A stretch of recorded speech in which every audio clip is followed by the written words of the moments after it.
No, I think I've said this before, but you can really feel the Marineford ambience in Wano, and it's very refreshing just because it's been a while since Marineford, and also because Marineford is usually the arc that a lot of us like to rewatch. And I think when this starts in the anime, the experience is going to be a lot better. Even with the pacing, I think the anime can show a lot more because of its format. So this is something that I'm actually looking forward to once the anime catches up, because it's going to be a whole different experience in contrast to the manga, right? And for the most part, Wano in the anime has been really good. Even with the pacing, I think it's been fairly decent. I honestly cannot wait for Oden's flashback in the anime, because we know that the anime is going to expand on more things that Oda didn't have the chance to. But again, let's get into One Piece chapter 990, the one-man army. But getting back into the chapter, a plot point that has been overshadowed by most of the other events that's happening is that of Sasuke. Ever since he got tied up by Denjiro, we knew that he was going to return somehow, but we didn't know how. And in this chapter, it was explained that he was able to escape because of the offset of one of Big Mom's attack, which destroyed the tree in which he was able to escape. I mean, obviously we knew that he wasn't going to be off screen for the most part, and that he was going to come into play in some way, shape, or form. And again, him and Who's Who were the ones who were highlighted the most when it comes to portrayal amongst the Flying Six. So there might be more to him in the same fashion as Who's Who, and it seems like he's seeking out revenge for what Kyoshiro did. So I'm looking forward to what he does next, and I'm also looking forward to his Devilford, because I feel like with the Flying Six, Oda is keeping the best for last. So the only ones that we haven't actually seen yet is Sasuke, Black Maria, and Who's Who, which I think will be different ancient creatures from the others that we've already seen, right? So I'm looking forward to how Sasuke is going to move next. We then move on to Jack's side of things, and obviously he's kind of the main figure in the battle at the top of Onigashima. Granted, Kaido is there, but he's really not doing anything because they have to get through his forces to reach him. But here we can actually see Jack take a lot of damage, which is reasonable because he's dealing with a lot of Sulong minks here. And if you notice, he's actually in full transformation because it's very suitable for the situation that he's in right now. And judging on how things are looking right now, Jack seems to be the only individual that is able to push the minks back. The other beast pirates are kind of getting overwhelmed, and it's funny because it really goes back to the events of Zou, whereas the minks were able to handle most of the forces that Jack brought with him, but the person that they couldn't overcome was Jack himself. And we're kind of seeing this play out here again, even though he's actually taking damage from the lower tier minks this time, whereas before they couldn't actually do anything to him except for Neko and Eno. And talking about Neko and Eno, we get to see that they actually transform into their Sulong form, but they are shown as silhouettes. So it's obvious that Oda is waiting for a specific moment before he actually reveals what they look like to us, which should probably be the next chapter. And I think we're probably going to get an amazing panel of their Sulong form, hopefully a double spread, because you can't really fit the reveal into a section of a page, right? So I think that panel is something that we're all looking forward to. Now, even though they've lost limbs, they should be able to overwhelm Jack to the point where he has to take on that hybrid form that we've been waiting for a long time now. Because for Oda, these hybrid form is a form that he doesn't really show that often, unless that person needs to go full power. And I think that's what's going to happen here. Jack is going to be forced into his hybrid form. Now, is he going to be able to take both of them at the same time in their Sulong form? It might be possible, just because Jack's ancient Devilford seems to be focused more on durability and physical strength. Now, we know that Eno and Neko were able to equalize him individually, and I would think that he's probably going to get overwhelmed by Eno and Neko once they get into this battle, right? Especially given that they are in Sulong form, which they are several times stronger. We saw what happened to Carrot once she got into a Sulong form and she's able to tangle with Daifuku.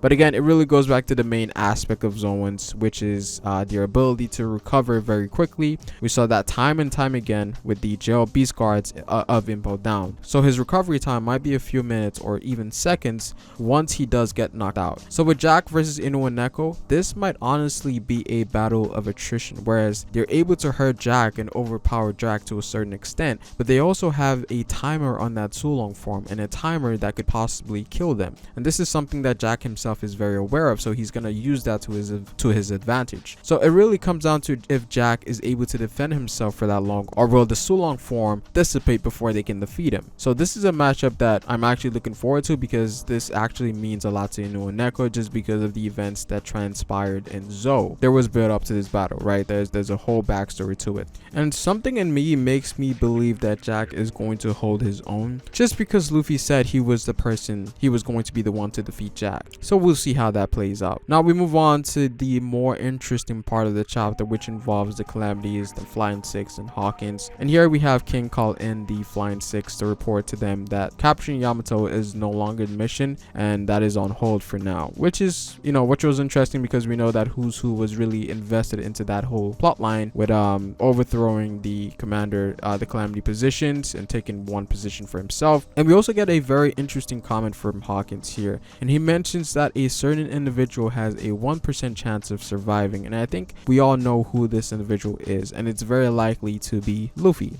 And this indicates a lot of things that we've seen before. Every time there's been a percentage mentioned around Luffy's name, we know that most of those times Luffy breaks that expectation. We've seen this in Impel Down with Magellan's poison and Ivankov, and as well as with Hawkins' prediction in Sabaody, whereas he mentioned that Luffy's chances of surviving never drops to 0. But what this also means is that given how low the chance of survival is that Luffy is going to be on the brink of death, just like with these other situations I've mentioned before, Marineford and Impel Down. And this should be expected because he's going up against the Yonko. And so I think someone is going to play a very strong role into Luffy surviving this, just like how Jinbei played his role in Marineford and Ivankov in Impel Down. And I think this individual is Law. Law is the person in this arc to play that role. And it's funny because there have been so many theories about how Law is going to play a role in which he saves Luffy for the longest, like ever since Dressrosa. People have been talking about that, and I agree with it. And it also makes sense because Law has a very overpowered Devil Fruit, and also the fact that he's a doctor. I think he has the tools necessary to make Luffy survive, given that Luffy will most likely push himself to his utmost limits, right? So I think a lot of us here are looking at Kid and Luffy, but Law I think will have a really great moment, because so far he's been moving very low key. But going back to the Flying Six here, X-Drake and Who's Who.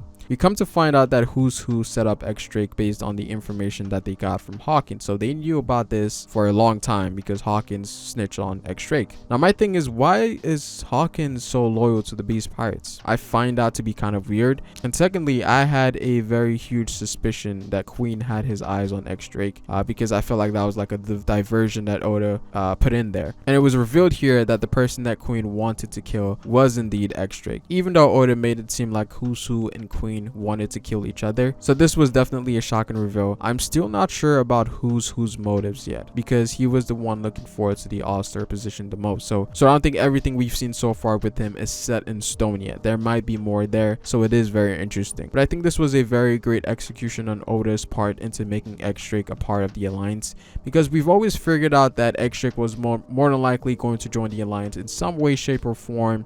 We knew that all of the supernovas were going to be on one side and Kaido was going to be on the opposite. But the real question was, how was he going to join the Alliance? And I think this execution here was really great because it mixed in with some of the plot lines that was already implemented with the Flying Six, as to not make things too convoluted given that so many things are already happening. So I thought this was a very great twist, but with a very straightforward but almost unnoticeable basis. So I really like that. Now with nowhere to run, X-Drake is on the run, in which he encounters Luffy, to which he tells Luffy if he could join them in their fight against Kaido. And we have Luffy and him both defeating two of the giants, which was a very great way to end off the chapter. So that was mixed in really nicely. And with X-Drake joining the Alliance, this makes it the biggest supernova alliance we've seen in the story, with 4 supernovas teaming up to defeat the opposition. And with X-Drake on board, they could learn about a lot of things about Kaido. We know that X-Drake has been with Kaido for 2 years. I wouldn't be surprised if he has information that the Alliance is not aware of, sort of in the same fashion that Capone did with the Big Mom Pirates, and how he knew things that only her crew knew about. So that could be information that X-Drake knows about Kaido, and that could be very helpful to the Alliance. So I am definitely excited for what's to come. These last few chapters have been really amazing, and I am definitely looking forward to what's to come. Even though we had a lot of things happening in the chapter, I think this was very well paced. But this is pretty much it for this video. What are your thoughts on this chapter? Comment down below what you guys think. Like the video if you liked it, and subscribe for more One Piece content on this channel. It is Pharaoh, and I will see you guys later. Peace.